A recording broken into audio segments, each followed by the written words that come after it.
And then trucks that are holding to our parking spaces, 24/7, 365, half the parking is blocked.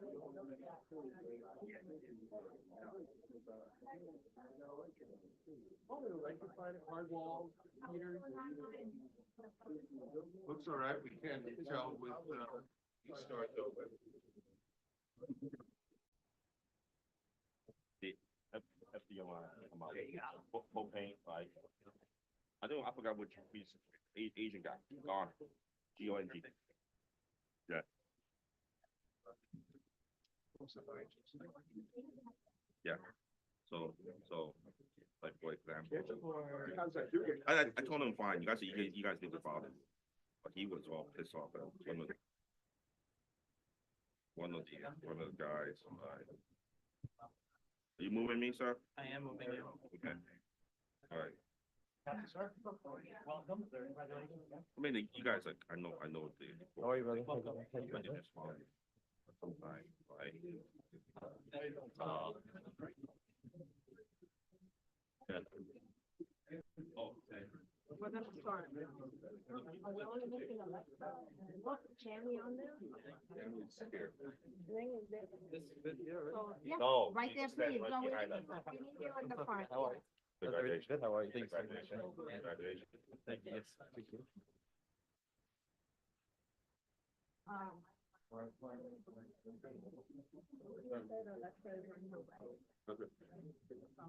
how are you? It's 6:30, yeah. Okay, welcome everyone to the public safety meeting.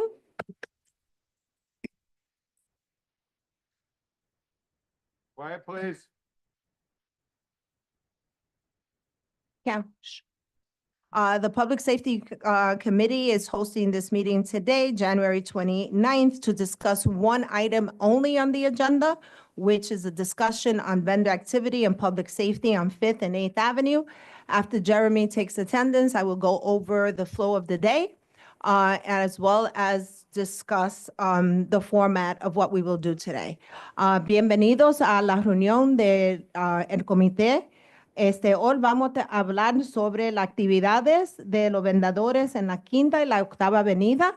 Vamos a tratar lo mejor posible a darle la información en inglés y en español. La oficina de la consejera Alexa Viles va a venir con traductores por la que lo necesitan, pero por ahora yo voy a tratar lo mejor posible a darle la información en los dos lenguajes. Gracias.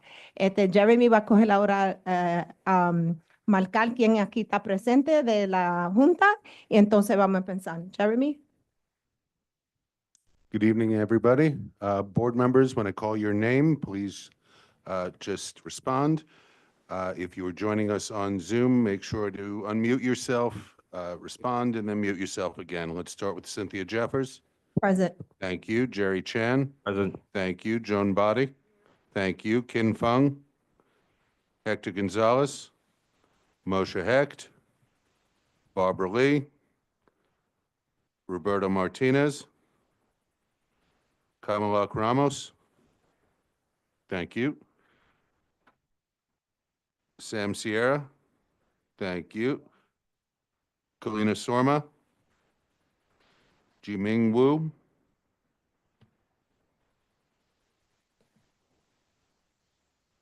Roll has been called. Thank you. Like I said earlier, my name is Cynthia Jeffers, and I would like to start by welcoming all the community members that are here today. Thank you for taking the time to be with us. I would also like to welcome and thank our representatives from the 72nd Precinct, the 66th Precinct, DSNY, Department of Transportation, FDNY, the Sunset Park BID, and our council members, Alexa Viles and Susan Zhang. And speaking of them, welcome, Edward and Rob. How are you? For those of you who need translation equipment, please raise your hands. Si necesitan traductores, le podamos dar la hora. Por favor, lancen las manos para que se lo demos. 1, 2, 3, 4, 5. Rob, they're mostly on this side, the people. Se pueden dejar con las manos levantadas para dárselos.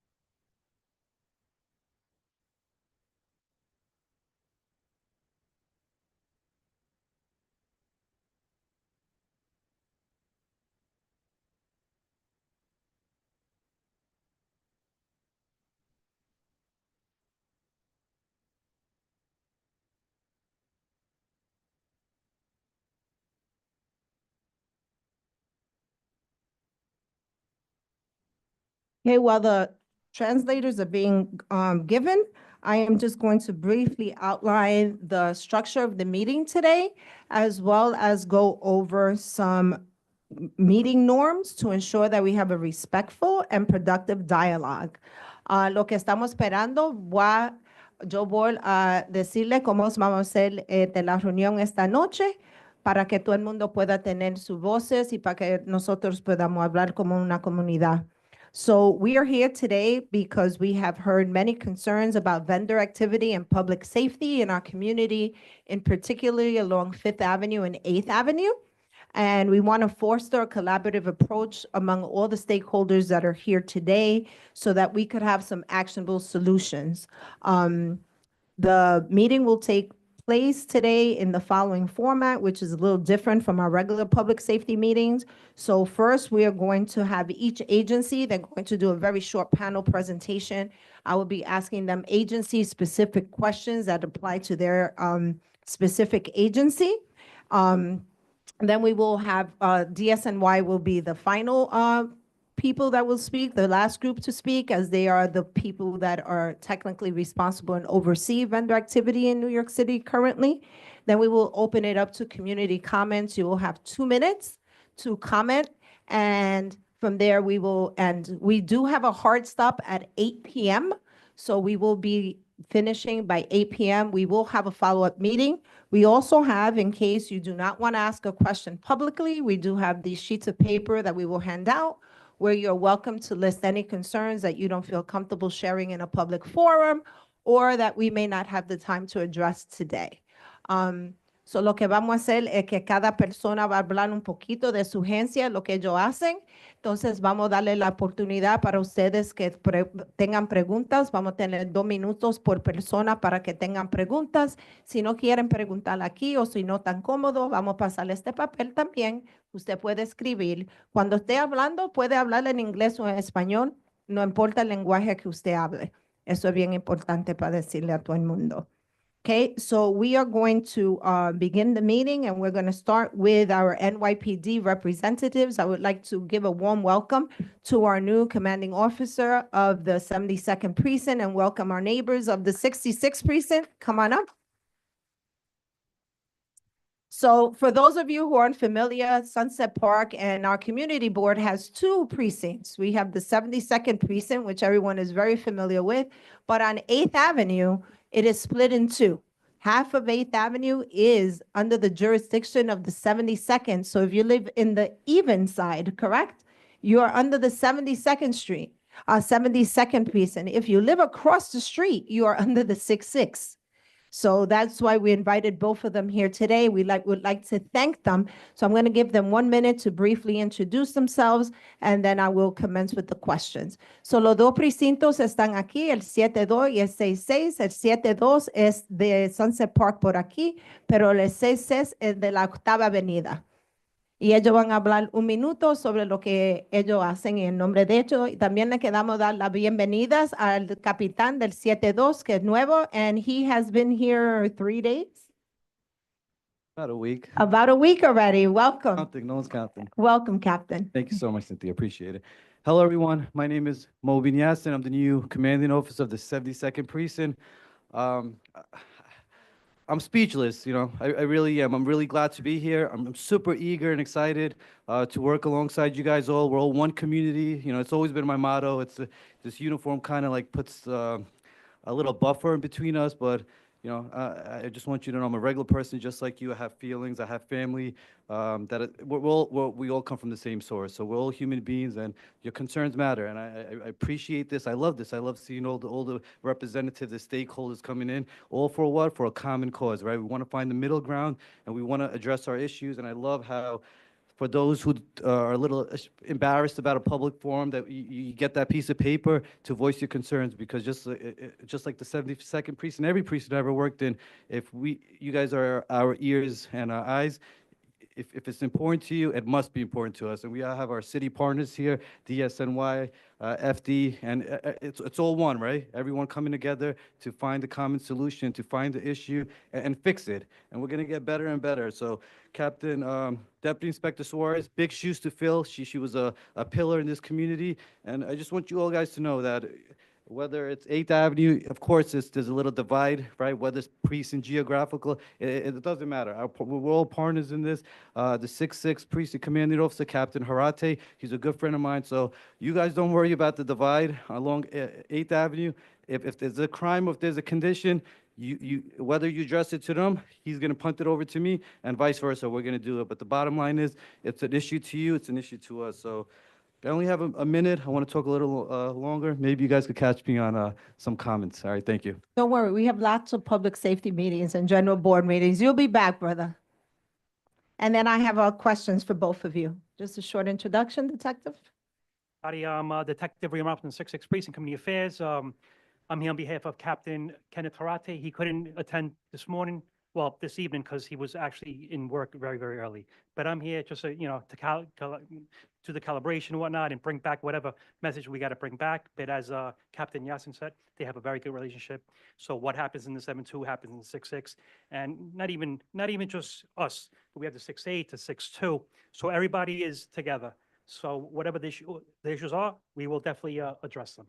Thank you. So specifically for the NYPD, we have some questions around enforcement strategies. So what specific steps are both precincts taking to ensure public safety on 5th and 8th Avenue regarding vendors, very specific to that group, regarding the vendor activity that is happening on both avenues?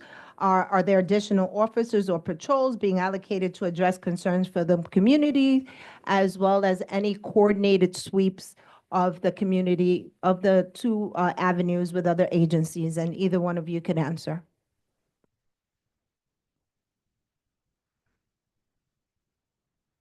So right along 5th Avenue and 8th Avenue, we know there are vendors there.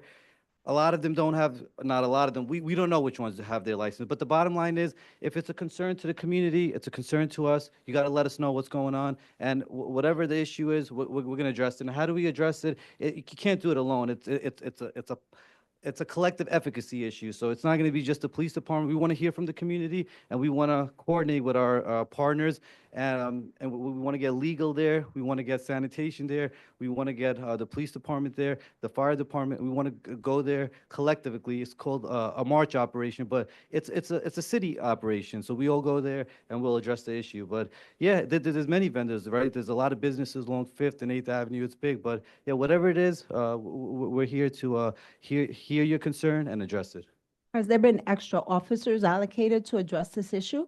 Yeah, we have our neighborhood coordination officers, and they're broken down between each sectors. We like to use the same officers, because when you're flipping them around, what happened yesterday, the new officer might not know, you know, might not be privy to that information. So we like to use the same officers in the same beat that are familiar with the local residents, the local businesses, and the local streets. So, and they're intimate with it. So they don't break apart. It's not like, you know, coming to work on Monday and Tuesday, they're in a different place. They're in there. So we like to keep the same guys and gals, so the community is intimate with them. They have business cards. They give it to you, and that's how it works. Your concern is important to us. You don't have to go through 911, right? We try to eliminate that barrier where you have their direct cell phone numbers and you can call them. Okay, follow-up question, and then Jerry has a question for you. So we know enforcement's important. What education materials have you given out to the vendors on both corridors? Yeah, so I just got here a week. We do have a crime prevention officer. I spoke to her last week. The plan is every Monday she's going to brief me, all right? And the crime prevention officer does many educational components, whether it's traffic, whether it's vendors, whatever it is. So if it's, like I said, it all goes back to if it's a issue to the community, it's an issue to the police department, because we're one. And we're going to address it because enforcement is not always the key, right? Education, the idea is to correct the behavior. So whether it's a person that's conducting a business, they may not know that what they're doing is illegal. So is it fair to just go there and go with a heavy hand? The steps you want to take, right? I think that's how we want to be treated. I always say, put yourself in the other person's shoe. But of course, there's elevations and steps that we take it. But the idea is to correct the condition. If they're there legally, right, and it's a small licensing issue, we can correct that. But if, if we take the steps and it's not working, the idea at the end, the goal is always going to be the same, and that's to correct the issue. Thank you. Would you like to add anything? So as the captain said, we do have the crime prevention officers out there. They're actually engaging the community, spreading literature, whatnot. On 8th Avenue, we're very blessed. We have obviously a large Asian community. We have an organization. There's actually on the 7-2 side, it's the Brooklyn Civilian Observation Patrol Group. And they're pretty much a group of individuals, and they're just out there as a presence, and they're a bridge to the community. So whatever the message has to be spread out there, we have them, and they're out there informing and educating the community. On the way here, actually, I did see DSNY. They're doing actually daily sweeps with the vendors as well, and they're doing their part, especially now with the New Year coming up. So I'm sure they'll clarify a little more what they're doing, but everybody's working together. Thank you. Jerry? Hey, I do have a follow-up questions regarding enforcement. So the vendors, and this is what you guys do, right? The vendor know your schedule, and your schedule, right? They know when to hide, they know when to not to hide, right? So the enforcement, right, have to be done, not just between 9 to 5. Enforcement had to be done between 9 to 9, 24 hours, right? Because they know your schedule. They will go somewhere, they will walk away, pretend that they don't belong to them, and then when you guys leave, they'll come back. Yeah. So today marks a new day. We have Officer Thomas Gardula here. He joined me to 72nd Precinct, and I don't think this has been done before. We have Officer Wilson here, who is the auxiliary police Yes. officer in the 72nd Precinct. And again, I met him. You could just tell how passionate some people are about public safety. And I saw him, and I said, you know what? I want you to come to this meeting because he's like the commanding officer of the auxiliaries. So the bottom line is I want to connect. I want to fix these holes. If there's a hole, right? There's no one's perfect. We're humans. We have our human foibles. We acknowledge them. But yeah, that's great. That's a great point. That if the issue is happening from as you said, from 5 to 9, now I know. And there's going to be a solution to that. So at the end, we're going to give you our contact information, and we're going to fill that gap. That's basically what it is, right? There's a system in place from, right? It's going to be from 7 to 5, but 5 to 10, right? That's what they know. The 9 to 9, yeah. When the cat's away, the mice like to play, as they say, right? So that's the opportunity they want to take, but the cat's going to come back, all right? It's going to be going overtime. Thank you, officers. Thank you both. We're now going to move on to FDNY. Would like to welcome them.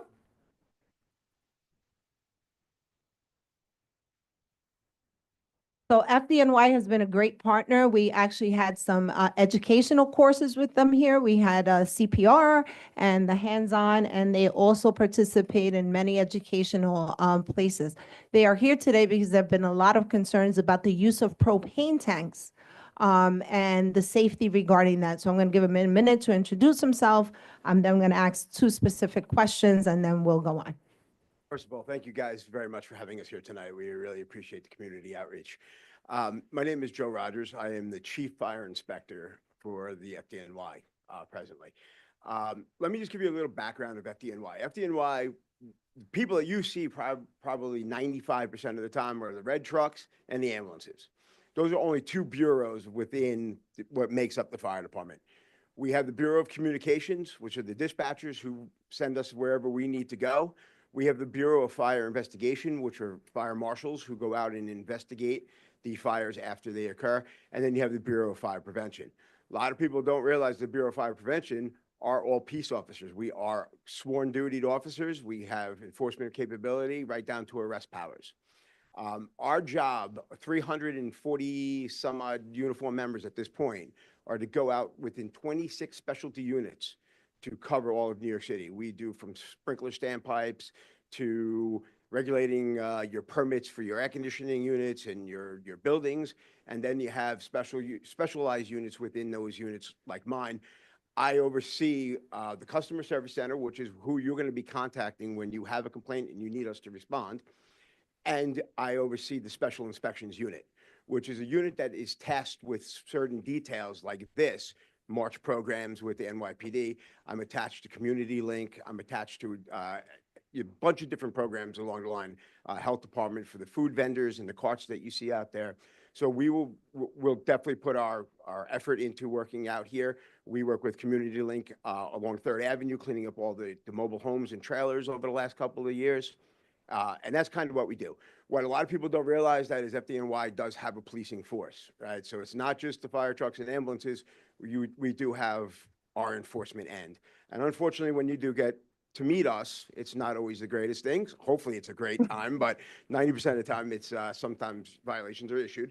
But we do believe in education, and that is one of our biggest things. I head the e-bike initiative throughout the whole city. I'm sure you've seen me on plenty of press conferences and whatnot, but that's one of our biggest issues. FDNY.smart is our website for all education. So with the question about propane and illegal vending and all that stuff, all those questions are answered on FDNY Smart. If you go on to our FDNY Smart, you can do a drop-down box and you can see what's legal and what's not legal. The other thing I want to tell everybody is 311 is a great use of when you have to make a complaint. But the problem is they don't always know where to communicate that complaint to. Sometimes it goes to NYPD, sometimes it goes to DOT, sometimes it goes to sanitation. You don't know where it's going to go. If you have a specific fire complaint that needs to be answered, we answer all complaints within 72 hours. If it's an imminent hazard, we send it right over from that office right to the fire dispatch, and fire dispatch will send somebody out. So if you see propane use and it is being used by a open flame, which is a grill, that's a 911 incident, right? Do not hesitate to call 911. We'll send out a fire truck. That fire truck will go out. If it needs to be escalated to an enforcement, they'll either call my office and my unit out, or they'll call the fire marshals, and fire marshals will deal with it. All fire units can handle enforcement as well. So don't be hesitant to call. If you think that you're in danger or one of your neighbors is in danger, please call us. We're here. We turn around, we go back to the station, and we wait for the next call to come in. So please utilize us as much as you can. Thank you. You actually answered a lot of my questions, but one of Correct. them that I want to do is ask, so when is it appropriate for anyone, a vendor, and I'm not talking licenses or anything, when is it appropriate for them, and many of them sell food, when is it appropriate, if any, circumstances for them to use a propane tank and an open flame? So in a public location on a street corner or any location other than in one of those designated, food cart or food truck, they're not allowed to use them. It's illegal. It's contrary to the fire code. It's contrary to sanitation code. There's a lot of different codes. The smoke, yes, smoke is a big issue. They're not allowed to be used by any open windows. There's not allowed to be used in any area near a subway grate or a Con Ed grate. Remember, propane is a low-lying fuel. So if it leaks, it goes straight down into the lowest level, which would be your storm drains, your sewers, your entrances to your subway platforms. So it is very dangerous. So that's why I say, please don't hesitate to call 911 if you see something that's, we'll come out and we'll address it. We'll have to mitigate that situation. It is a dire situation. When you see a food truck, the big food trucks, like the ones you can drive, they can have giant tanks on them. They can have up to 2 of those with a New York City Fire Department permit. You may not be able to identify that permit, but there's an FDNY permit that's normally on the lower left-hand side of that truck. And that would mean that they came to us in our commercial vehicle enforcement unit, inspected that unit, and made sure that it's legal and safe. As far as the carts go, the carts are regulated by the Department of Health. Under the Department of Health certificate, they're allowed to have 2 20-pound cylinders, the little barbecue tanks. They're only allowed to have 2. A lot of times we find 5 on the roof, 2 underneath, sometimes chained to the tree nearby, in the trunk of their car. They can't have any of that. All right, so if you do see that, please call 311, ask for the customer service center at the fire department, and my unit will go out and enforce that immediately. And/or we'll send out the fire company if it's an imminent hazard. We feel that it's something imminent. And a lot of times we do feel those are imminent, so we will send units out right away from the local house, as long as they're in service, right? I mean, if it's a major alarm somewhere, they may take a little bit, but they're gonna go. And I would also urge people to err on the side of caution. If you feel, like he said, it's an imminent danger, you could call 911 if you're not sure. If it is something that is allowed, like I said, it's very confusing sometimes to figure out what is allowable and what is not. Just call 911. Sam Sierra, who's a committee member, does have a follow-up question. You got it? Thanks, Julio. We both got it. And just so everybody knows, the community will have opportunity to ask questions. We are just want to make sure that everybody gets their presentation. So just hold your questions. We'll get to you. Thank you. Good evening, everyone. My name is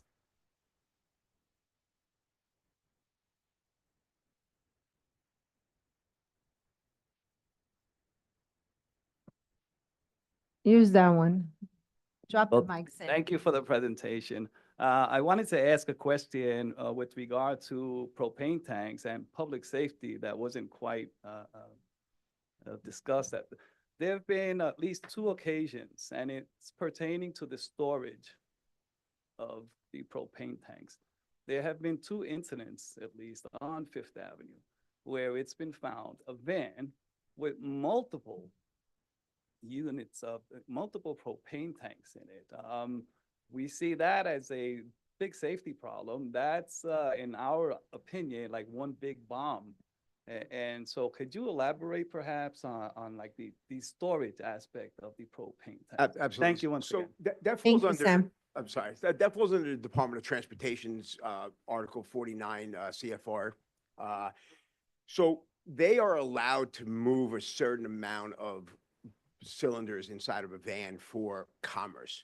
The minute the vehicle stops and it becomes either a delivery or a stationary distribution center where like the food vendors are going back to exchange their bottles, then FDNY can take over as well as NYPD. The issue is that under the Federal Motor Carrier Law, if they carry less than 1,000 or just at 1,000 aggregate pounds of propane, they do not need to have any DOT federal permitting. It's 1,000 pounds and above is the threshold. Here in New York City, we only allow 47 pounds for transportation, but that means that once it stops, that 47 pounds comes into play. That vehicle, as long as it's in motion or on a highway, doesn't fall under our jurisdiction at that point, because it falls under the New York State driver's, the license that it has, which then falls under DOT Federal Motor Carrier Law. Thank you very much. Thank you. We'll have more questions later. Okay, Department of Transportation. Hi, welcome. How are you?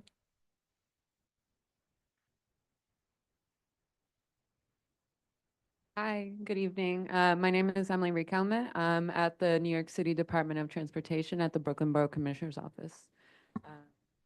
Yeah. Okay, thank you. Welcome and thank you for being. So we have 2 questions for you. How does the Department of Transportation work interagency to ensure that vendor setups do not obstruct pedestrian traffic, bike lanes, or transportation pathways? And are there any plans for infrastructure changes in our community to accommodate vendors and increase pedestrian traffic in particular? Yeah, so the way DOT falls into this, unfortunately, we don't have enforcement capabilities, and we do rely on our sister agencies in order for enforcement to happen. So my role tonight here is just to listen to see if or how DOT can fit into a solution. Right now, we don't have anything coming in the pipeline for the neighborhood on 5th or 7th Avenue. 8th Avenue, yeah. I do have a question. So we get this question a lot.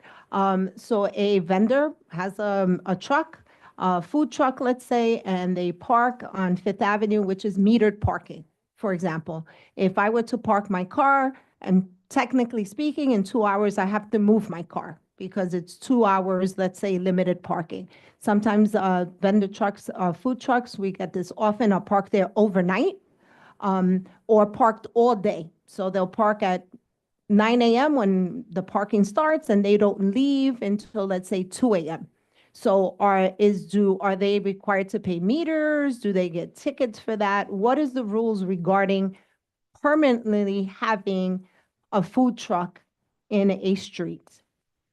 So permanently having a food truck on the street, on the curbside is illegal. Commercial parking is only allotted 3 hours on the curb. So anything longer than 3 hours would essentially be a ticketable offense. Second, trucks and buses and cars should not be idling more than, I believe it's 2 minutes. 2 minutes, yeah. 3 minutes, yeah. So if a car, truck, or vehicle is idling longer than 3 minutes, that is also a ticketable offense. Well, not cars. I'm talking very specifically food trucks. So most of them do turn it off, their thing. So they're okay with the idling, I guess, because they don't idle. So then what happens is that they are then,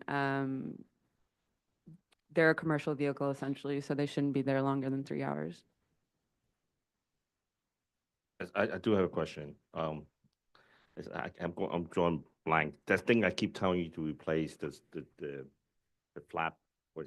No, wait. Those island is becoming a vendor island, right? How is you know what I'm talking about? The bullets. But like, yeah. So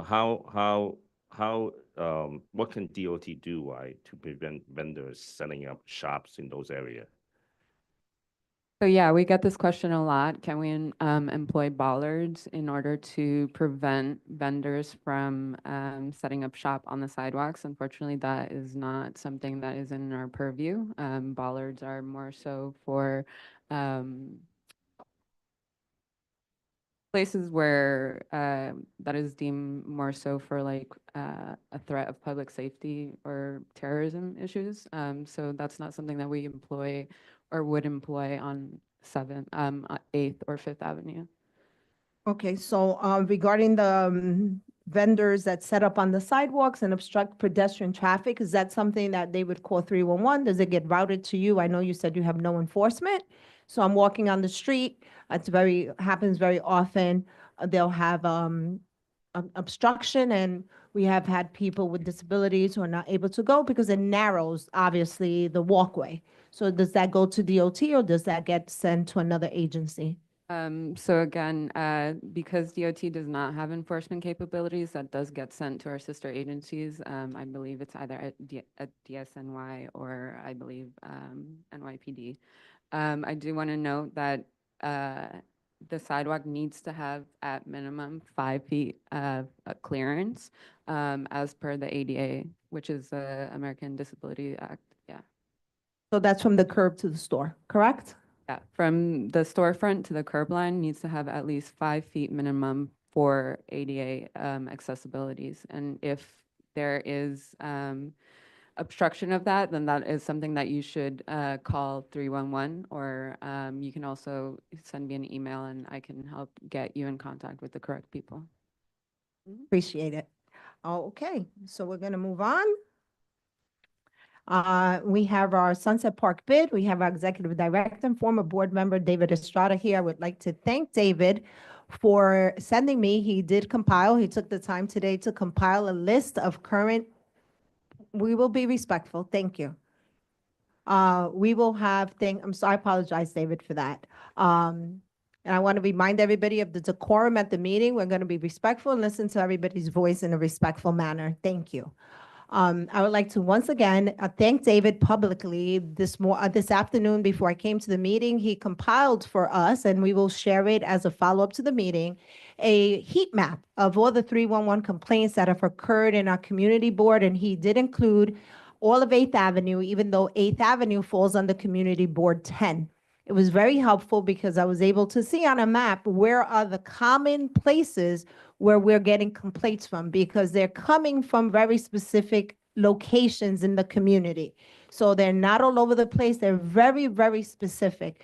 So I would like to personally thank him. He is not part of the board, and he took the time to put that together and compiled all the 311 complaints, because that is how the New York City gets their information. We could complain to each other all day long. If you don't put in a 311, the city has no idea it's happening, right?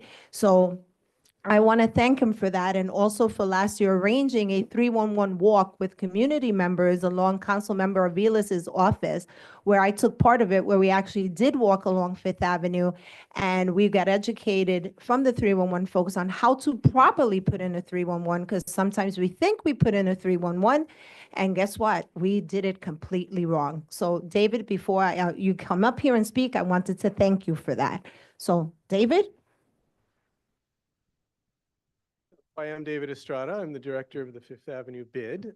We serve about 395 buildings on 26 blocks between 38th and 64th Street. We have about 600 businesses on the ground floor that we take care of. I'm so happy to report that you have 100% of the BID staff here this evening. That's me. So I do want to set a sense of scale. We're a small, non-city government, nonprofit, New York State registered. We have a modest budget that's assembled from a small assessment on each building that comes through with the property tax. That's at median rate about $2 a day per building. Some much more, some less. Some are bigger, some are smaller. Collectively, that lets us pick up about 18,000 bags of trash a year and stage them for sanitation on the corners, absent missing baskets, of which that's 30% of our 96 baskets, sir. And we run the September Street Festival. The holiday lights you see on the avenue represent about 15% of our annual budget. Our biggest spend is on supplemental sanitation. We do clean up all the handbills and illegal advertisements that are cheating people that are hung on light posts. We cover up about 20 locations of graffiti every month. We also run special, and this is where I want to extend an invitation to everyone here and anyone you talk to. I've established a tradition that any block that touches Fifth Avenue between 38th and 64th that wants to organize, and I get a nod, wants to organize a cleanup or a gardening day, maybe before a block party, maybe not. I can bring tools, equipment, supplies, trash cans, bagels, and the BID will promote any group that wants to do volunteer activities, gardening or cleanup. It doesn't have to be grand. Could be 5 or 6 people, could be 20. 48th Street, 54th, 57th, 47th Street, all have enjoyed this 50th. kind. 50th, thank you very much. Yeah, we had a great day, right? I brought the kids. So on the topic of vending, I think the city has abdicated a lot of responsibility. It's a fact that the laws haven't changed in 25 years. We've been having this conversation for 30 years plus. So it was going to change. We're going to have to do something. I think for our agency partners at NYPD and FDNY Sanitation and FDNY especially, sometimes it's a little too thorny to deal with the entirety of confiscations and vehicle impoundment and all these things. But there are some very basic things that even someone who respects and values vendors might also agree are probably just not cool. Propane tanks, multiple tents, setting up tents. There's nothing in the world that makes setting up a 10 by 10 foot tent on the sidewalk to facilitate vending legal. It's simply not allowed, period.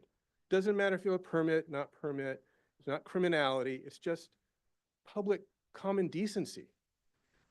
Also chaining private tables and chairs and 5-gallon buckets of cement to public fixtures 24/7, 365. DSNY has a little blind spot. I've finally gotten it down to how I can report derelict bicycles. But a shopping cart or a granny cart or some other thing that's attached to a public fixture is kind of hard to navigate on 311, so we'd love some coaching on that. And so our BID is here to facilitate. Our office is open if you want to organize a meeting. We love going walking around. I love Snoop Patrol. That's my fave. But in the end, it's going to rely on you. And I understand if you've lost faith in 311, because nobody rolls up like Ghostbusters the moment you finish. The two things I can say is use the app, not the phone. Keep your numbers. And I can report to you that in the last year, for the last 365 days from today, there have been 371 311 complaints related to vendors directed to the Department of Sanitation in all of Community Board 7. So as passionate as we are about maintaining public order and safety, nonetheless, on average, there's maybe one complaint a day in the whole Community Board, not just 5th and 8th. On Fifth Avenue, maybe once every 3 or 4 days, a complaint rolls in.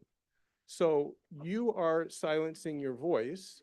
If you care about this and you want to take care of your neighborhood, we need the tools to go to an agency and say, your attention here is justified, as opposed to all the other things you need to do. Those are my comments.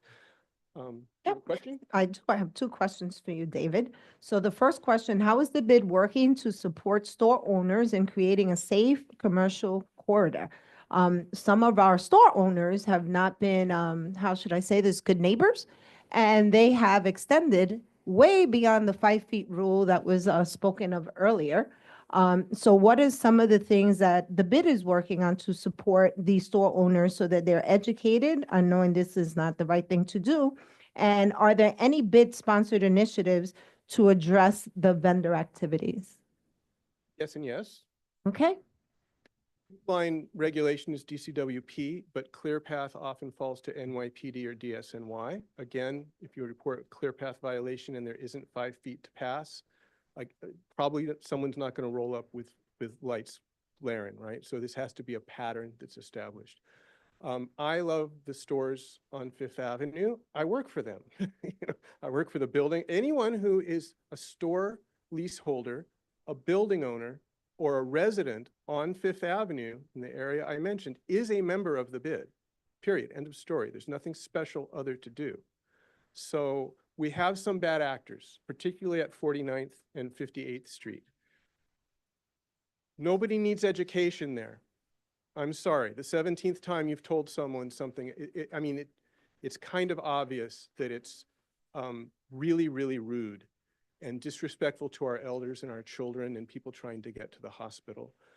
So when a store is a bad actor, yes, I'll mention it, but 9 times out of 10, they know exactly what they're doing. And little old David saying, gosh, that's not nice, is not going to be the answer. I have observed a coordinated effort from our council office, which I participated in, to really try to hem people in. But when you get a store that's taking a van and backing it over a bike rack and then ripping it out of the ground and hiding it in their basement because they want more space to pile up giant boxes to keep grandmother from going to the doctor, I lose my sympathy immediately. And I think you should too.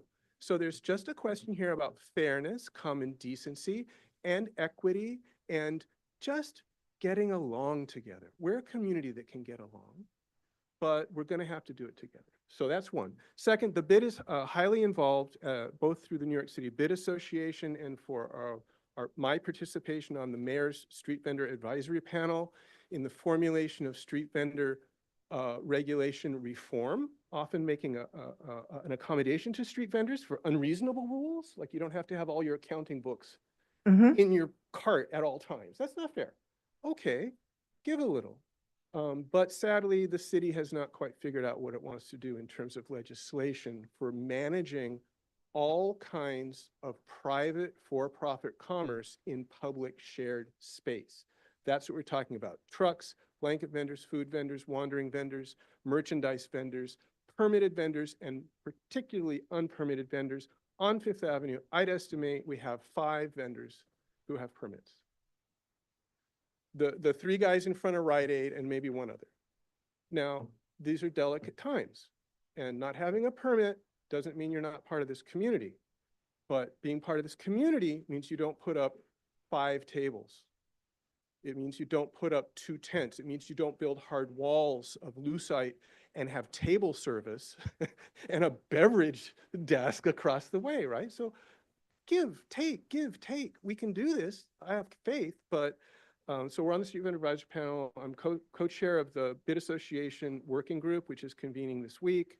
which advocates for legislation and reform and reasonable rules, and things like that. Thank you, David. And I'll follow up with you privately about the street vendor advisory panel to see how we in the Community Board 7 could also get more information for them. Thank you. I would also like to welcome and thank Councilmember Alexa Vilas and Susan Sang. We have Edward Cerna and Rob Aguilar. Thank you once again for the translation. Edward is the Chief of Staff. Edward, would you like to come up and just speak a few words? And we have Stanley Ng from Councilmember Zhang's office participating online. Stanley, after Edward speaks, we will have you speak. Edward. But I want to appreciate the kind of nuance and context that he's level setting here for Fifth Avenue. First and foremost, Edward Cerna, Chief of Staff for the Councilmember Alexa Vilas. She apologizes she couldn't be here, but this is an issue that we have been looking at for a very long time. And I just want to talk about our role here, right? Everybody has a piece of this puzzle, and there's very complex intersection jurisdictions that we got to navigate here. To build a little on what David said, let's be honest here. Folks say we're not against vendors, we just want them to do it legally, but the process is broken. You cannot walk into whichever agency that is required to and walk out with a permit. So the council has been looking to get legislative packages off of the ground so that there is an actual working system where folks can get trained, get the licenses they need and the permits they need to be able to do this in a coordinated way.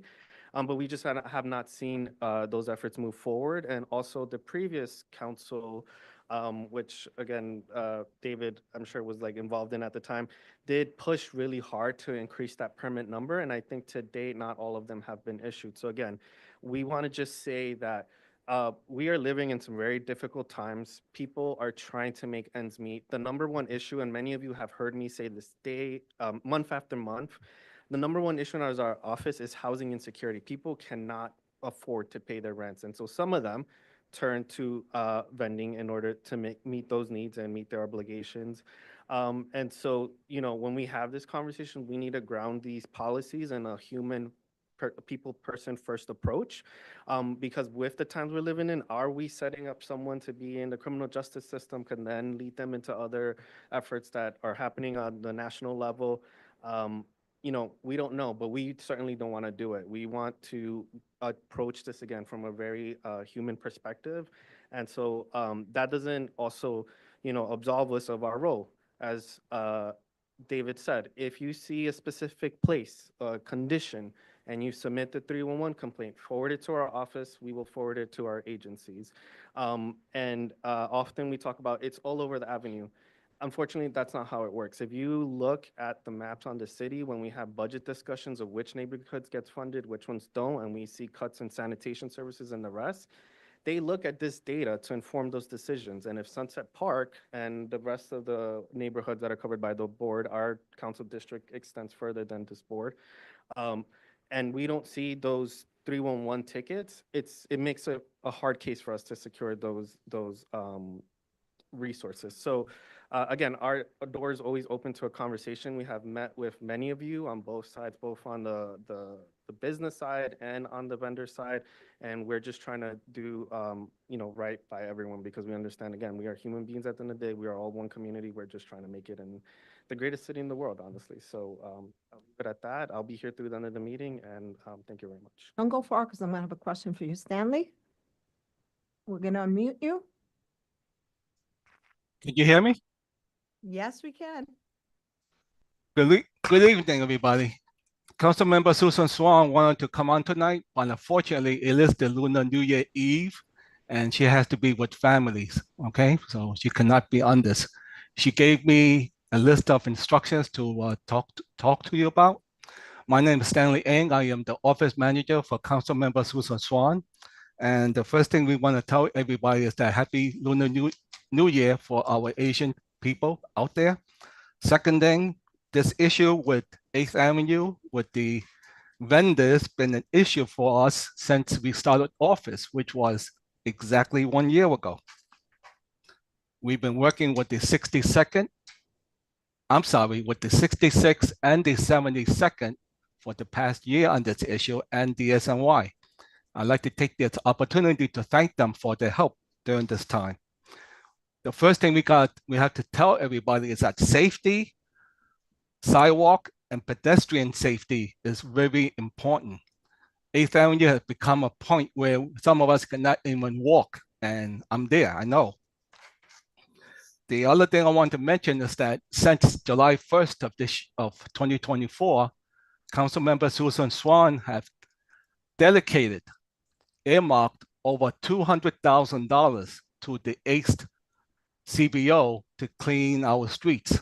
They are on 8th Avenue 3 to 5 times a week, and they do clean. I don't have the number of bags that they have, but we do clean 8th Avenue as much as possible in our district.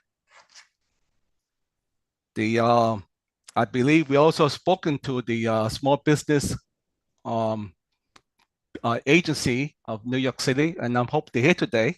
And I'd like to see what they have to say about this. We also been getting many complaints of businesses in the area of all these vendors that's out there on the streets, and it's impeding their business also. Other than that, again, I want to thank the 66th and the 72nd precinct for their help. And I want to say hello to the new captain of the 72nd. Thank you so much, Stanley. So for both Stanley and Ed and Worden, you might have to get back to us because of course you have to bring it to your respective council members. What are some of the policy initiatives that we could advocate for? Because a lot of the complaints that we receive is, well, DSNY goes, NYPD goes, enforcement tickets are given, but if I'm paying $50, right? Let's say it's a fine of $50 or $100, they pay it, and then they come right back. And a lot of that has been the concerns. I did look at the heat map that David provided, and some of the 311 complaints are the same exact people, the same exact locations. And a lot of people are saying, well, what are the penalties? They're not enough. And the agencies are saying, well, we don't create the law. Those were following some city council laws that are happening. So what are some of the things that we could work on as a community to ensure that the fine for, let's say, a store who's extending past the 5 or 6 feet, that as a repeated person to do that, what are some of the escalations that could occur, if you're aware of them? Before you answer that, let me add to an example. Like we have a law that the vendor have to be certain feet away from the building. The only street that I know that is pretty wide is on the 86th Street. In the 8th Avenue, or 7th Avenue, or 5th Avenue, the street is not wide enough to set up vendor, and this is why they get the ticket. So if you guys are changing policies or changing regulations and stuff, it's something that you need to look in, not you, but the city council need to kind of push that, change the law. Either you get rid of the old law that was probably put together in 1930 something, that need to be updated. I got 2 blocks today already. So on your specific example, I would have to take it back, but my understanding is yes, like if an enforcement agency does a ticket, it's like a static fine every single time. It's not a escalatory fine structure. So for some people, in this case, like the food market you're citing, they sell that in like less than half an hour. So it's like $100 fine. Many of us have probably spent that on a grocery trip, particularly with the prices of everything right now. It's probably like 3 That's a items. dozen eggs. Yeah, exactly. So, half a dozen. so I will take that back to see what policies are. But I would also encourage folks, there are advocacy organizations that are very thoughtful in the work they do and trying to propose solutions. So the Street Vendor Project, their executive director is on his way here, but I would encourage folks to look at the oh, he's walking in, you see, right on cue. But I really do want to shout out their org. They're doing such an amazing job of lobbying for, again, policies that are really grounded in the reality that is a human first approach, treating people with dignity. And again, I can't speak for all of the legislative packages that they have, but I know that it's something that they're working through with some of our partners on the council. So happy to like touch base with them and. Yeah, bring and if you something could back. give us some specific legislative actions that are happening, if the community board needs to write a letter in support of any of those, that's something that we would be happy to do if they make sense for the community. Of course, we would put it out there, but I think it's really important because a lot of people see the enforcement comes. I've seen it myself. I seen you sweep and then 20 minutes later, like Jerry says, I come back and they're all back there. I'm like, did I just dream this? It's like, I feel like it's Groundhog's Day, right? February 2nd is coming up. And I feel like it's sometimes just a repeated thing. And then I think, well, yeah, what is the incentive? I'm getting $20 fine. And I mean, I've seen it in other agencies happen, where they change the legislation so that the penalty gets increased. So I think this is one of those situations where that may have to be looked at instead of a static fine. Certainly, and I do want to build off on something that Stanley said, because the council office, Councilmember Alexa Vilas also does fund ACE services on Fifth Avenue, and we've actually done a double down because they're a great org, and we're also expanding sanitation cleanup services on Fourth Avenue. So again, folks might not realize it or see a difference, but the bid funds cleanup on Fifth Avenue, sanitation does their cleanup on Fifth Avenue, we're funding AFE on Fifth Avenue, so there's a lot of investment that is actually going into these. And what we see is, again, repeat actors that are dumping.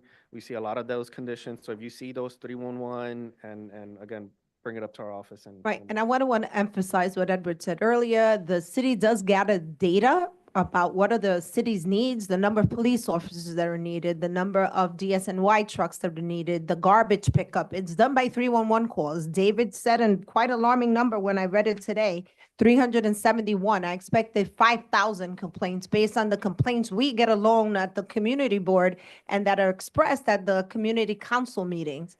So once again, those 311 calls are important. Thank you, Edward and Stanley. We are going to go over now to sanitation. I believe I hit every agency. You're from the Brooklyn Borough office, or you're with sanitation too? Okay, oh, I see you there from Antonio Reynoso's office. Thank you. So the Department of Sanitation recently became, as of April 1st, 2023, it formerly belonged to another agency. It belonged to the Department of Consumer and Worker Protection. On April 1st, 2023, the Department of Sanitation became the coordinating agency for street vending enforcement. And they're only one of several agencies that work together to provide community support, equitable enforcement, and resources for the New York City street vendors. They have some of the partner agencies here today, but other ones include Consumer and Worker Protection, the Department of Health and Mental Hygiene, Environmental Protection, Transportation, that is here. Small Business Services, I would like to note that we did invite them. They are the only agency that was unable to attend tonight, but they were invited. And they also work closely with the Mayor's Office of Immigration Affairs. So we would like to welcome them and have them come up.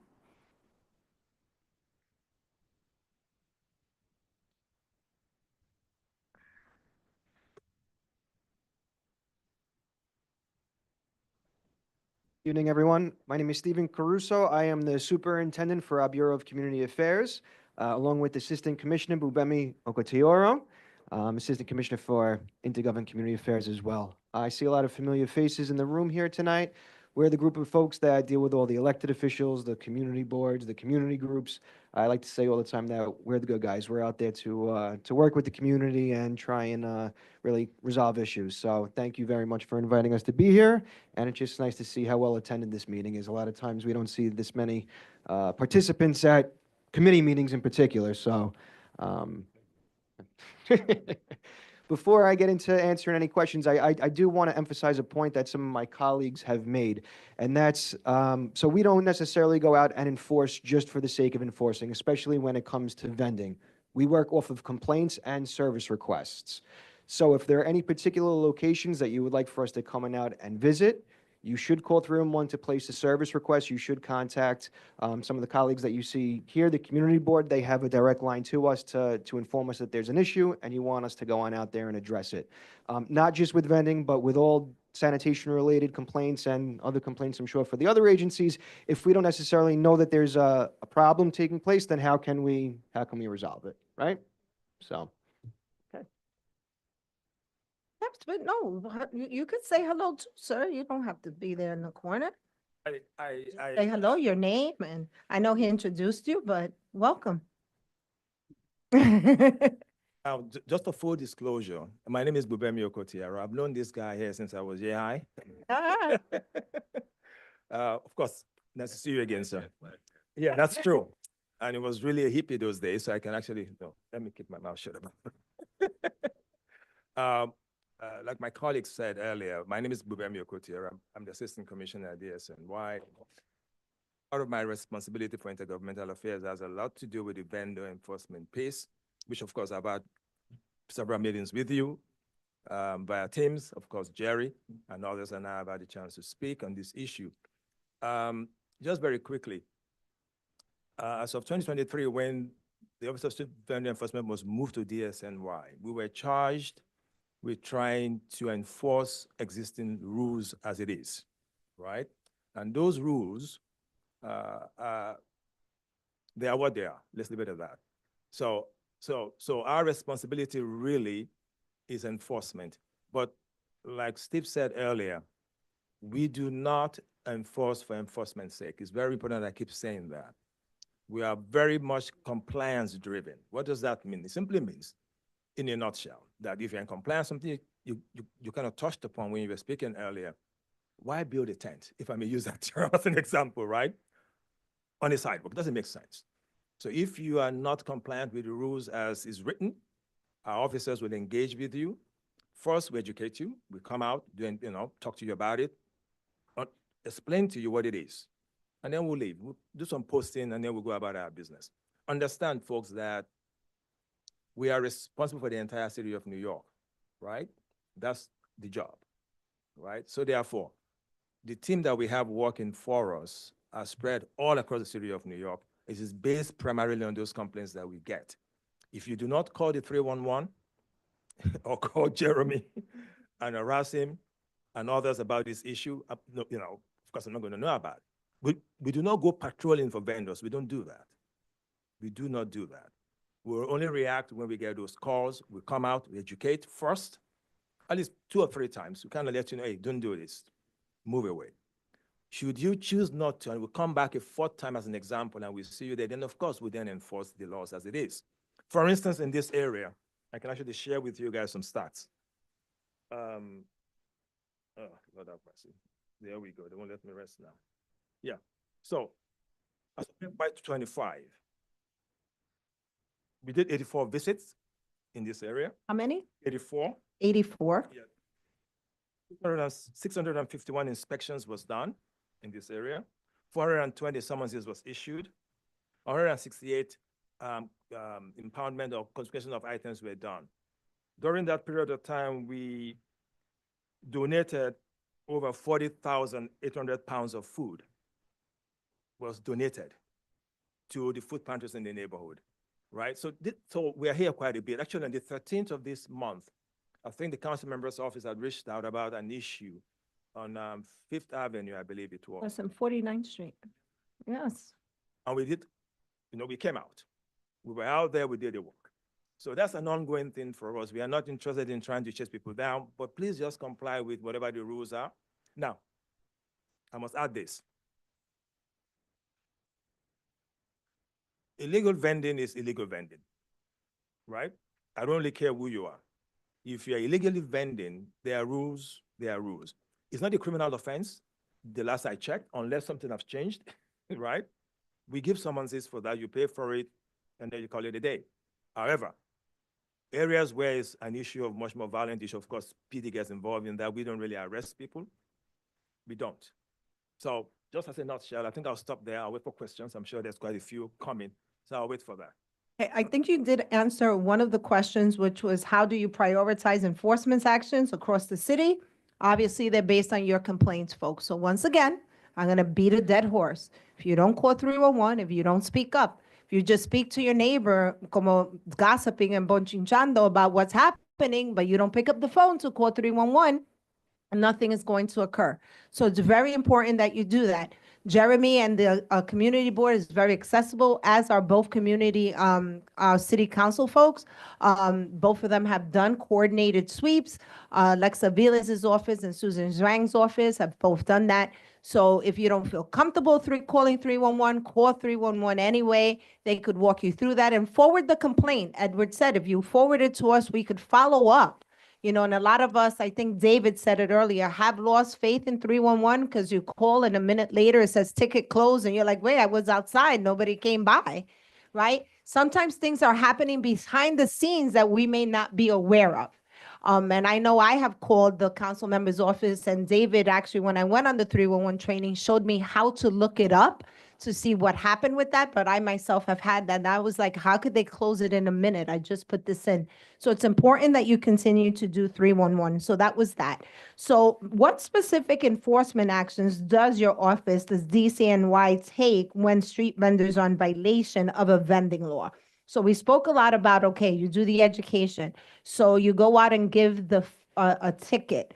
What else happens after that? It's just ticket after ticket after ticket. Like, what else happens? What are the specific enforcement actions that they take? A complaint comes in, go. Yes, so when you complain to us and we come out, the rules are very clear, right? You know, we don't arrest anybody. We don't have the authority. I mean, even though we done once, when someone tried to attack our officers, that's a different story. But ordinarily, we do not arrest people. That's not our job. We give summons. If your item is an item that we need to take, we'll take it from you. Now, let me add this. Let's assume, for example, you have maybe 2 tables and you're a legal vendor. You're allowed to vend. You're permitted to vend, as an example. But you're only permitted for 1 table, but then you have 2. We can actually come take 1 table, you know, and then fine you for it. Of course, you have the right to come get your table back, which you can do, right? Just pay your fine, you come back and get your table from us. It's not an issue. If you're a legal vendor, it's a different story entirely, right? After the warning has been given several times, then of course, then you escalate, you know, gradually. That's kind of how we operate. We don't come first and begin to grab people's things. That we don't do. So in terms of what else do we do, that's it. There's really nothing that the law allows us to do other than that. That's, in a nutshell, what we do. And for example, the fruit that was confiscated, you said it gets donated to a food pantry. It does not get destroyed, because a lot of people were concerned it was going to the trash. Okay. Let me explain something. There are 2 things happening. There are food that is composted. For instance, food that is cooked, that we compost. If it's fruits, vegetables that are still good, we donate those to the food pantry in the neighborhood. So if it's a food that, you know, either you cut an apple or something like that, we can indeed take it away from you, compost it right there, you know, you see it, you know, and then it's done. However, if you still hold some fruits, like vegetables and apples are still good, we take it, go to somewhere, have it donated to the pantries in the neighborhood. That's what we do.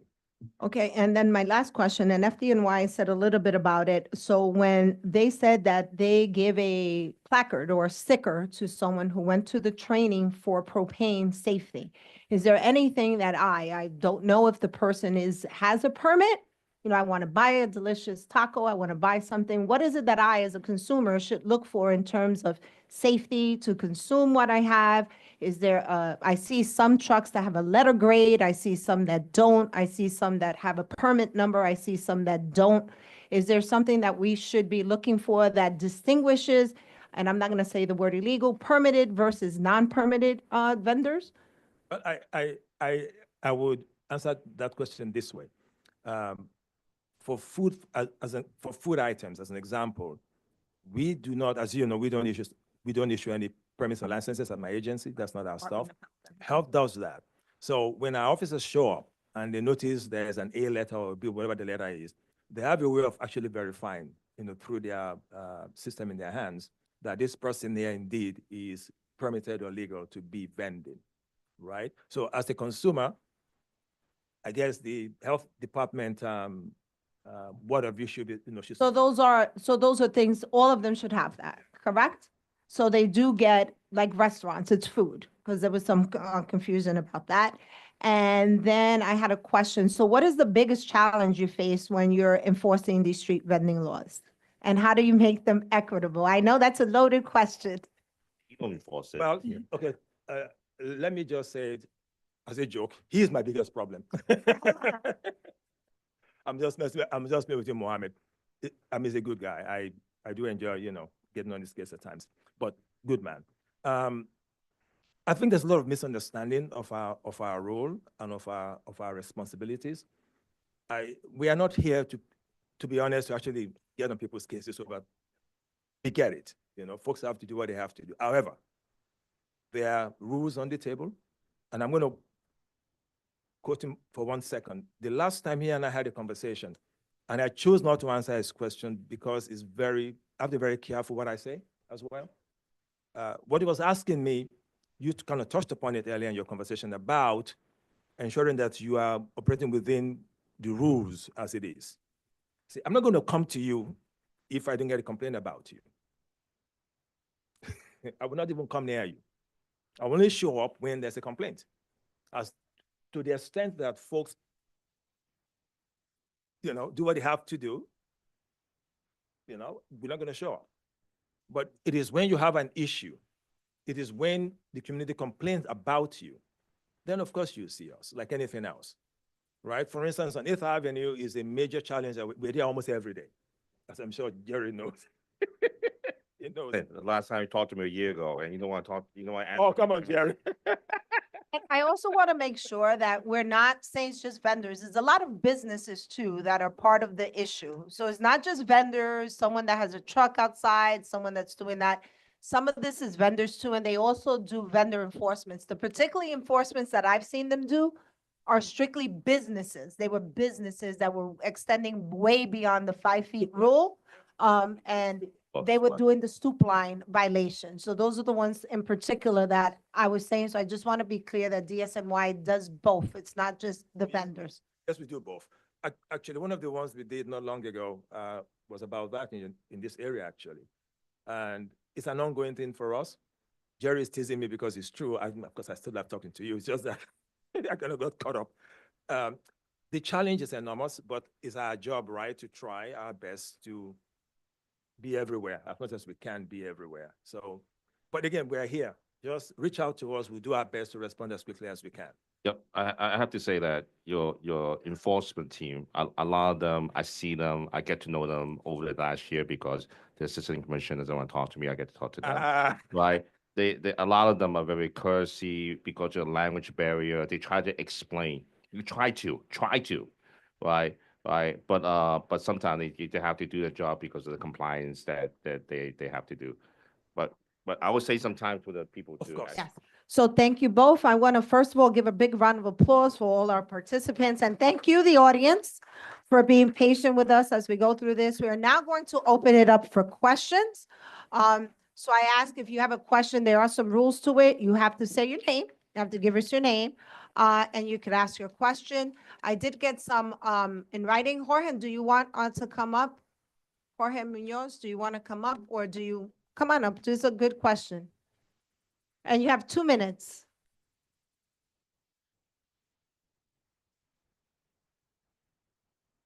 Yes, thank you.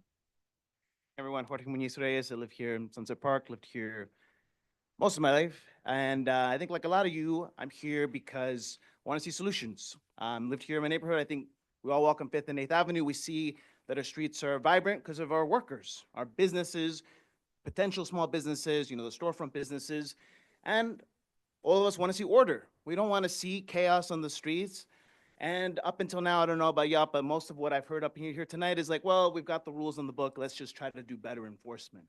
I don't know about you, but like last 30 years, that hasn't really worked for us, right? It's broken. Everybody says it's broken. So let's see the legislation. We have lawmakers here who work at City Hall. I remember once upon a time when I was in this neighborhood, we had the bid, David, your predecessors said, let's pass laws. Let's make a pilot program. If the rest of the city doesn't want to solve it, let's try solve it in Sunset Park. And we've seen some places where they've tried, right? Some of y'all might have seen the news in Corona, the Corona Plaza people, they did it through an independent association. They tried to put some order because they said, you know what?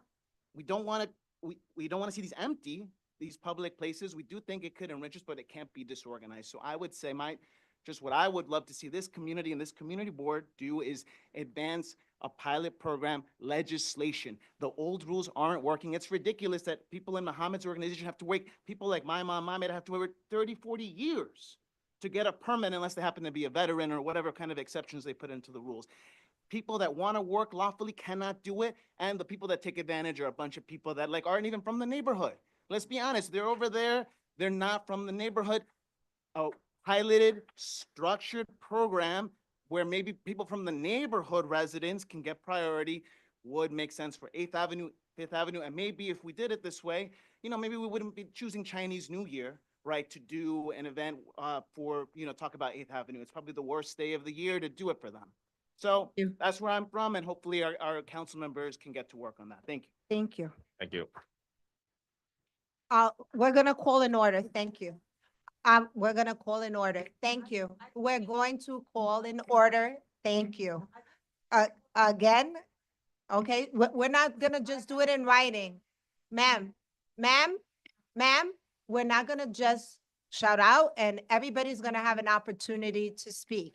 So if you have your hand raised, I saw passing, you could make a line right here. Julio is going to pass the mic. Gracias por venir. ¿Puede hablar en español o inglés? Aló. Buenas noches a todos. Mi nombre es Raúl Armilla. Tengo mi tienda en la 49 y Quinta Avenida. Y estamos viviendo una situación como dueños de negocios.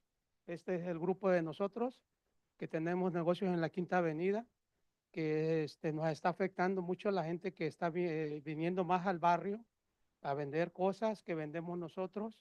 El negocio nos ha bajado a todos. Raúl, un momento para yo traducir en inglés para la gente. So this is Raúl. He is a store owner on 49th Street and 5th Avenue. He is here with several colleagues and several store owners from 5th Avenue. And he wants to address some concerns regarding vendors that are coming from outside of the community, selling competing goods that their stores sell. Entonces, el año pasado, la Capitana Suárez del 372, en el verano fuimos a pedirle que nos apoyara y puso a 2 policías, el oficial Rodríguez y Castillo, que nos apoyaron por un mes, limpiaron la avenida en 2 semanas. Vimos cómo comenzamos a tener más ventas en los negocios, y se puede decir, al mes quitaron eso y la gente regresó otra vez. Un momento, Raúl. So he wants to talk about I guess it was a pilot that was done by the 72nd Precinct where they assigned 2 officers to the 5th Avenue corridor that they were speaking of, and they minimized the number of vendors that were there. That worked for about a month, but when the police officers left, the vendors came right back. Entonces, dejamos de llamar al 311 porque vemos que no hacen nada. No se puede decir, no vemos soluciones. Yo sé que tenemos que llamar, pero es una frustración que nadie nos puede ayudar. Gente que viene de otros lugares, personas que tienen, una señora que tiene 3 hijos, que pone 10, 12 mesas en la calle y no pasa nada. Nosotros ponemos una mesa afuera y viene el de sanitation y nos da un ticket. Gracias. So Raúl is saying he's very concerned because a lot of the vendors that are coming are not from the community. They come from other places. In addition, they put out 3, 4, 5 tables and they do not get any enforcement. However, him, as a small business owner, puts out 1 table and he gets a ticket. Would anybody like to address that? No, one of the agencies, would you like to address the concerns?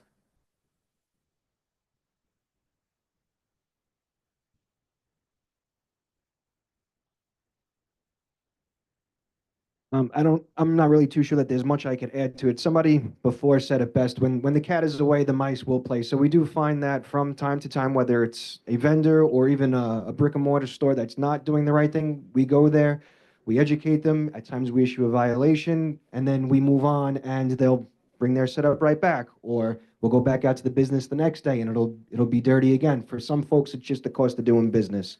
Unfortunately, when enforcement comes to an area, they're enforcing the rules for everybody, whether it be vending or residential or commercial. But again, with that being said, we like to ensure that there's there's equity and that we make sure that all in the area are doing the right thing. Raúl, un momento porque lo tengamos que oír. Un momento. I think your concern is the same concern I have. Right. Let him The, speak. the problem is, I mean, the police came or for anything, you know, any agency came to helping us. They came for 1 hour, let's say, and everybody calls, oh, they here. So they leave after any agency came to remove the vendors. After 1 hour, they're coming back. I mean, we need some people to patrol between 39 to 60th Street at least to helping us between 9 o'clock in the morning to 9 o'clock in the night, especially in the weekends. And the weekends, this when the people coming more to the neighborhood, and that's when they kill us. It's when more we can do more sales. And I mean, we have to pay rent, we have to pay taxes, we have to pay payroll. And these people, how are we going to compete with them? In New Year's Eve, there was people a block away from my store. I selling stuff for $5, he's selling for $3. How are we going to make business? How are we going to pay our bills? You know, I mean, we have too many years over here. You know, we're doing the right thing. Everybody can do the right thing, you know. We can do it. Why they can do it? So why, you know, it's so hard for us. Please, we need somebody to help us. Thank you. Thank you. Thank you so much. No, let them have. Okay, ma'am, over here. Thank you all for coming tonight, but I do think you're all blind eye to what we're. I think you keep telling us you need to educate the store owners. How many times are you going to educate them? We're on the street, we live in the blocks. We park our car. 10 minutes before alternate sign, I move it back. I get a ticket. Where's my education? You guys need to enforce this. Stop with the excuses, with the education, something. Thank you. Now, George? Hi, you answered a lot of my questions. Thank you very much. Sanitation guy, one of your guys gave me a great idea. He said, instead of finding these guys, take pictures of them. And that's what I've been doing and sending them to you. They get cursed in foreign languages. They pretend they don't know English. A lot of these people see the violations as a cost of doing business. People that break the rules do not come to the meetings. You're here because you care, but these people don't come. You know, also, maybe we should have a 311 class on how to make the complaints. I have a situation on 3rd Avenue where there's a guy, he lives there, he's on crack. The police, the fire department, sanitation come in the summer, and you guys help me out. You move him. He comes back to my office as a smart ass and says, well, the law is after 5 minutes, I just move 100 feet. And now I have to do the 311 all over again, which takes a week. And in that meantime, he's there with the crack, with the vials by the school. You guys come back, you do move him. He comes back again, moves another 100 feet. He knows the law better than me. And then he threatens me, he's going to sue me because I'm intimidating him. But I appreciate this meeting and thank you very much. And I would just like to the community know there's going to be follow-up meetings to this. This is just not it. Harry, I think Sam had had it up first, and then we'll go to you. Oh, go ahead, Harry. Hi, Let me reset this timer. my name is Hold on. Harry. I'm a community resident here. My family's been here 90 years, so I truly love my community. And I love everyone who comes here, who lives here, who works here. The sad truth is that it's out of control. From 51st Street to 53rd, mostly people without permits are vending. And some of the merchants too are breaking their allotted space rules. From 51st to 53rd, you can just imagine there's going to be a Sunset Park slasher because there is nowhere to run. And sure, people should be able to have a means to survive. I don't want to take that from them, but let's spread them out. Let's have some designated spots and let's not have vendors selling the same items as our merchants who have to pay a lot in order to keep their establishments running. And we just don't, it says this board member said, and as Raul said, we just don't want a show, a one-day show or for 2 weeks. We need a wheel of justice that goes on every single day because it happens every single day. We shouldn't have to We will, I think a lot of people here will call 311, but do we really, sir, you said that we're not gonna go look for it. We don't have to look far. It's everywhere. And I don't think that we should have to complain. I think those people who pass by, those officials who see the problem, should do something. You shouldn't have to wait for a complaint. It's a safety hazard every single day, and it's putting people at risk. Thank you. Thank you. Javi, pass it this way.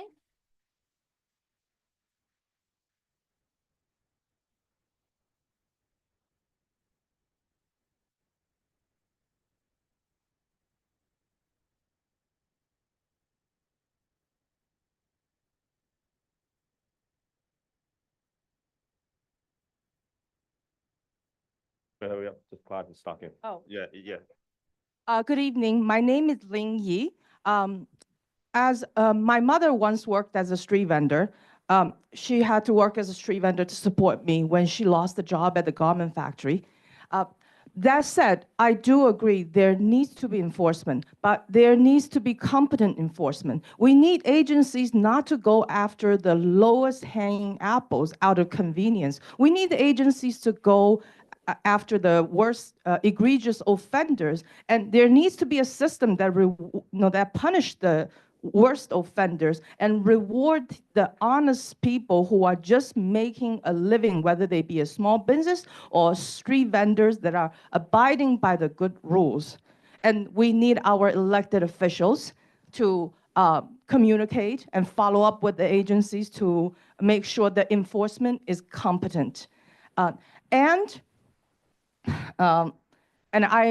also would like to thank our community board, our chair, and all the agency partners here tonight to make this communication possible. However, there is one thing, as other people have brought it up tonight. Tonight is Chinese New Year's Eve.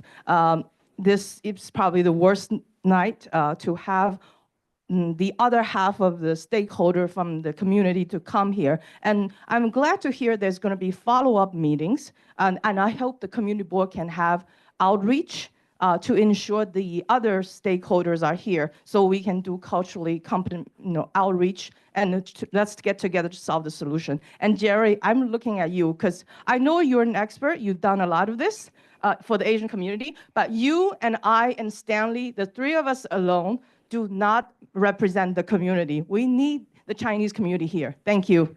And just to clarify, Community Board 7 does not cover 8th Avenue. That is Community Board 10. I know, that's what I said. So we will plan a joint meeting with Community Board 10, just like we had before in transportation and other issues. But I do want to be clear that we had that. And the reason we had January 28th, as many of you know, our commanding officer Suarez was scheduled to leave. And we were not sure when we were going to have our new captain. And we thought she was leaving in February. We wanted to have her here because in all fairness, our new commanding officer has been here a week. And we wanted to have someone who had institutional knowledge of past things that have occurred. So that's why we did it today, because she was scheduled to leave at the end of this week, and it happened earlier than that. So that is the explanation, but we were very much aware of that, and that's why I said earlier that there will be other follow-up meetings for that. So I am going to read some of the questions that we've received, just to save time. So are TARP vehicles allowed to park on non-metered streets? So a vehicle that has a TARP, can they remain parked on the street?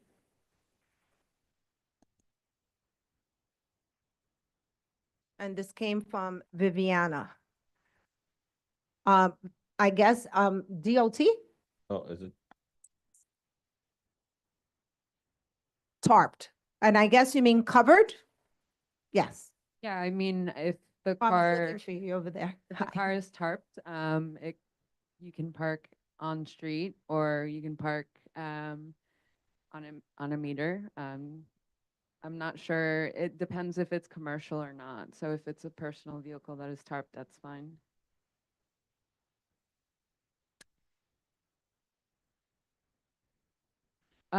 So if they're abandoned or not, if they're abandoned, then that's something that can be escalated to, I believe, DSNY. Wilma. through 311, yes. So Viviana, we'll get the exact address for you and get the location done.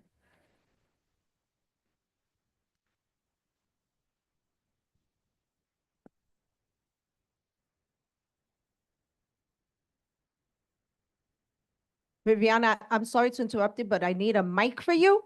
But what we're gonna do is I'm going to get the address specifically for you so that we could send enforcement there. Okay, so we get the exact specific address.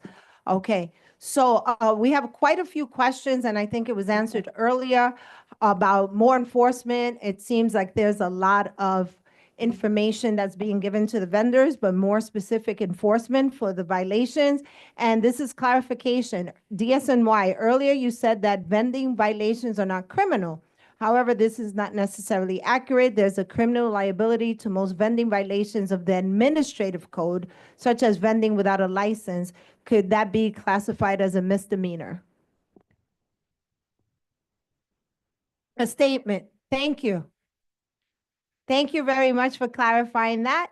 And the other question, are vendors allowed to obtain the proper business license? And how effective, and I think they mentioned earlier some of the enforcement statistics that they had in this community, but we'll have them. But to reiterate, they said they did 84 visits, 651 inspections, 420 summonses, confiscated approximately 40,000 pounds of food that was donated to the thing. I'm going to give you a mic. Mohammed, you have a mic. Thank you. Thank you. Can you just introduce yourself and your agency? Sure. So, good evening, everyone. I'm Mohammed Atiyah. I am a constituent of the 38th district. So glad that my council member's office is here. And I work with the Street Vendor Project. I've been a vendor for 10 years before I started working in the nonprofit. So a few things. So thank you again for reading that clarification because it's very important.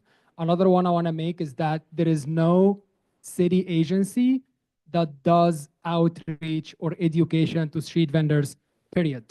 No one is out there educating the vendors. No one is out there sharing resources, telling them about the rules.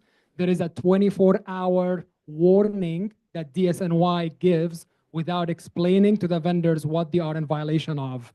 So I want to clarify that and get that on the record. In terms of business compliance, vendors are not allowed to follow the law. I want people to sit with that for a minute. If you are a vendor and you want to go to the city and apply for a license, the city will tell you, come back in 50 years. We don't have licenses for you. There is a waiting list that has more than 10,000 names on it. Nobody's allowed to get in that waiting list. Sit with that before you keep calling the cops on the vendors, before you put people in poverty and slam them with thousands of dollars in fines. You need to know that vendors want to follow the law. Vendors want to obtain the proper license and permit. The city is not allowing them to do so. So yes, legislative actions need to take place. The outdated laws makes absolutely no sense. I want to share just briefly in terms of language. I hear you that some people might pretend that they don't speak English, but 96% of street vendors are immigrants. They are not born here. So they speak English, but pretty limited. That's for the most part. The very last thing I want to share about an earlier speaker who mentioned that she is a daughter of a vendor and she would love to see enforcement in a competent way.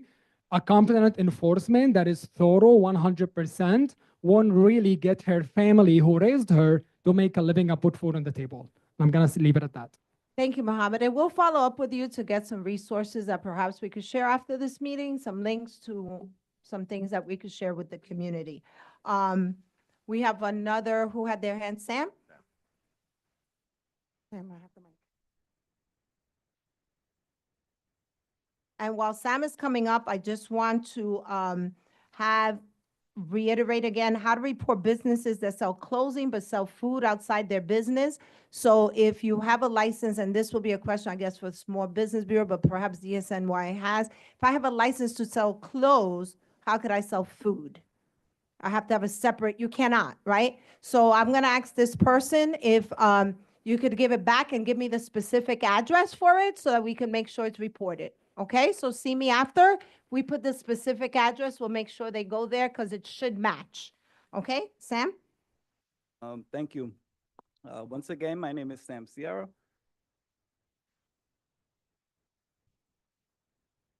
So I'm not here to talk about the vendors. We've heard a lot about vendors today. My concern is more with regard to the brick and mortar stores. We have tons of them on Fifth Avenue that have extended their wares almost all the way up to the curb. This is an issue of quality of life. It still matters here in Sunset Park. And not to speak negatively of our agencies, but we are tired of hearing stories. We've dialed 311 endless amount of times. Fifth Avenue is still the same.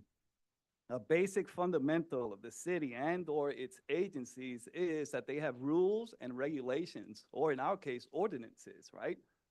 If we are not enforcing them, then there are no rules if there's no enforcement. Enforcement is the key to all the issues that we're talking about here. We're not asking agencies to go into their budget and spend money. We're not asking to reinvent the wheel. This enforcement, this is built into the budget, and we are very tired of just waiting and nothing is happening here. This is a great turnout, by the way. I love this. And again, I thank the agencies for being here. But we have a problem here in Sunset Park. And I look forward to more meetings like this with the prospective parties, inclusive of the bids. The bid is still here. We need to address this. This is something that is well within the control of this community. Other times, this room is filled to address issues that pertain to areas outside of Sunset Park. But here we have something that's well within our control. Something as simple as enforcement. We don't want to hear stories about, thank you, about how scarce our resources are. 2 weeks ago, 3 weeks ago, we saw it in Queens. We saw it in Manhattan. It was on the news. The NYPD and the sanitation taking fruits and wares and putting it on a flatbed. We want that here. We want that here. We used to do it. We used to do it before the pandemic. We want to get to that. I think the time for educating the brick and mortar or the bid members, I think we're past that time already. We want to get to the flatbed and the removing of the wares. I'm not against folks making a living, but it shouldn't be on my back. Thank you, everybody. Thank you, Senora. We're gonna have one last question. And then I do want to, Andrew, if you could see me afterwards. I know you put a question. We had concerns about that location as well. Okay, so just see me afterwards. And also for DSNY, where we're waiting for that question, a store owner on Fifth Avenue received a ticket for obstruction, but there was a huge 10 by 10 tent on the corner and they were not fined. It is unequitable, and we would like equitable enforcement of the rules. Okay. Okay, so for the tents in particular, that's something, so if there are tents, that is something specific they're going to look at. Señora? Okay. Mi nombre es Antelma Valdés y represento Voces Ciudadanas, una organización sin fines de lucro. Yo aquí traje unas notas y dice así: la ciudad de Nueva York tiene una larga historia de venta en espacios públicos como parques y calles. Desgraciadamente, en 1979, el Consejo de la Ciudad limitó el número de licencias generales a 853 y el número de permisos de carritos de venta de comida a 3,400. Un momento to translate. So she's here from an organization and she just wants to share some statistics and some background lore. Since 1979, there have been very limited vendor licenses, as Mohammed said earlier, that have been issued. Eso significa que las personas que quieren ganarse la vida vendiendo no lo pueden hacer, pues la ciudad los obliga a vender sin licencias. En Voces Ciudadanas recientemente hicimos un proyecto de fotovoz para documentar las experiencias de las personas que venden. Yo tuve la oportunidad de hablar con muchas vendedoras que son madres que buscan suplementar sus ingresos. Una señora que vende churros, gracias a su trabajo, pudo apoyar a sus hijos para que fueran a la universidad. Un momento. So Voces Ciudadanas, which is the not-for-profit, they did a documentary documenting some of the vendors, and she had a mother who was able to raise her children and send them to university by selling her churros on the street. También conocí a otra persona que es madre soltera con 3 niños pequeños.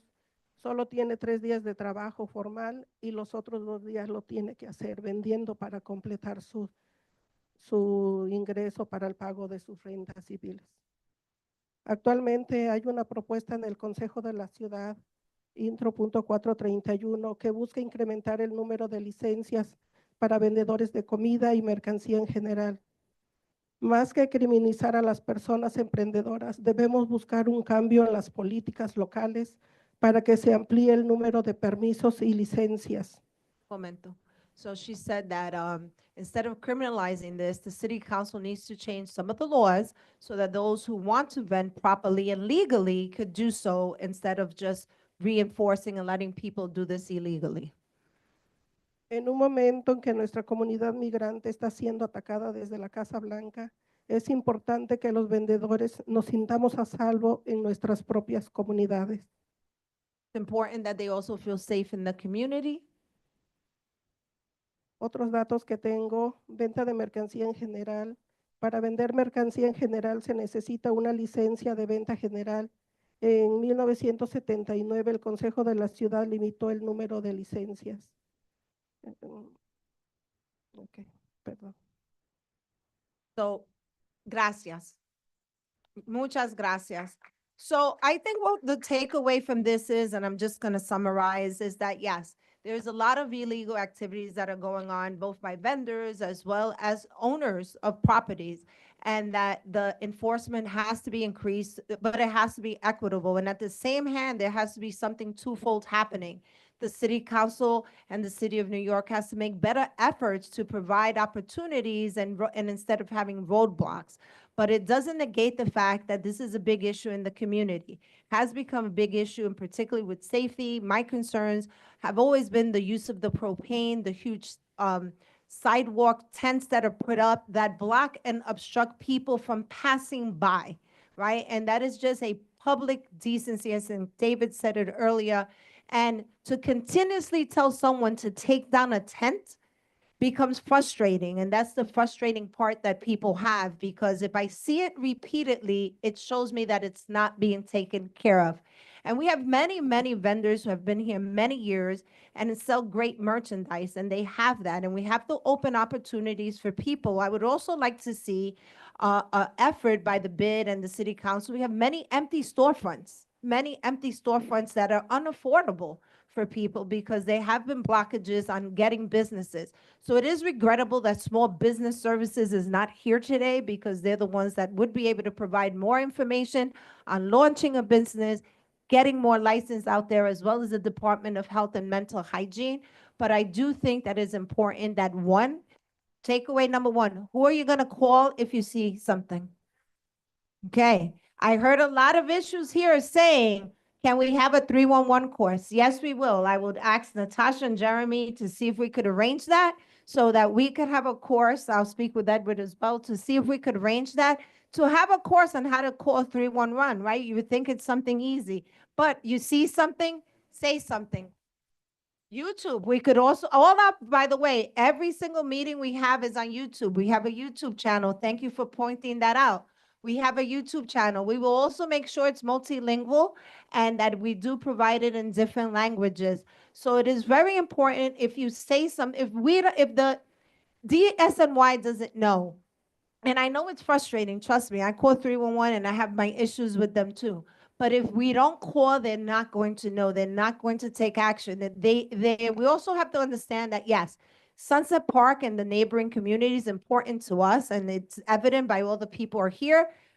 I work for a city agency as well, and there are things of budget cuts. They are limited in the number of people they have. So while we would love for us to say, hey, Captain Yassine, have a police officer every single day on Fifth Avenue, we have Second Avenue, we have Third Avenue, like George pointed out. Fourth Avenue, I don't know if any of you have been by 51st and 4th Avenue. They created an entire vending system that has very few 311 complaints. but they created an entire vending system there. So today we focus on 5th and 8th because those are the commercial corridors that we think about. But when I have community board meetings for public safety, 2nd Avenue comes up, 1st Avenue comes up, 6th Avenue, 7th Avenue, inside the park comes up. And unfortunately, they cannot be everywhere. So if you really want to be the eyes, I suggest you get over yourself, call 311, even if you feel that you're calling them every single day. The system was set up for just that. And we are going to work with some of our partners, including Mohammed, our city council, both Stanley and Edward, thank you for being here, on how some of the rules could be changed at the city council level, because they could enforce all they want, but they only could enforce the rules that have been set. And a lot of them haven't been looked at in over 50 to 60 years, right? So if you think about that, 50 years ago, 60 years ago, my family's been here for that long. Very different optics and community than what we have today. And unfortunately, those regulations haven't changed with the new community that we have. So it's important to keep that hand in hand. I could make a commitment to you on behalf of our community board and our chair, Julio and Jeremy. We do take all the complaints you provide to us very seriously. We follow up with them. We have very good relationships. As you can see, all the agencies we invited, but one came out, which is a pretty good record. We have inspectors, we have assistant commissioners, we have Edward, who's always here, and Stanley, who's always here, and Rob. So I want to thank them. And we have chiefs who come out, and our commanding officers of the precincts. So we are able to escalate those issues that are imminent dangers. Another takeaway, the propane tanks, call 911, because as the FDNY inspector shared and chief shared, that is an imminent danger to the community. So even if you're in doubt, you see a food truck and you see 5 propane tanks and you're like, well, I don't know if they could have it, pick up, call 911. They do come. I have seen them come. So once again, I want to thank everyone for coming here today. I do want to wish all who celebrate a very happy Lunar New Year. It is the year of the snake. 2025 is supposed to be a prosperous year. It does form the number 9 for those of you who believe in numerology. So we're going to put those good vibes out there for our community. And I want to thank everyone. I also want to thank Myra Molina, who is here from Congressman Goldman's office, for being with us. And we will have another follow-up meeting with some more enforceable things. Perhaps we're going to, everyone who gave a very specific location, we are going to share it with our agency partners here. If you didn't feel comfortable giving a message or saying something, please just fill out the form and we will treat it with confidentiality, whatever that may be. So once again, thank you and have a great evening. And we only ran over by 15 minutes. Thank you.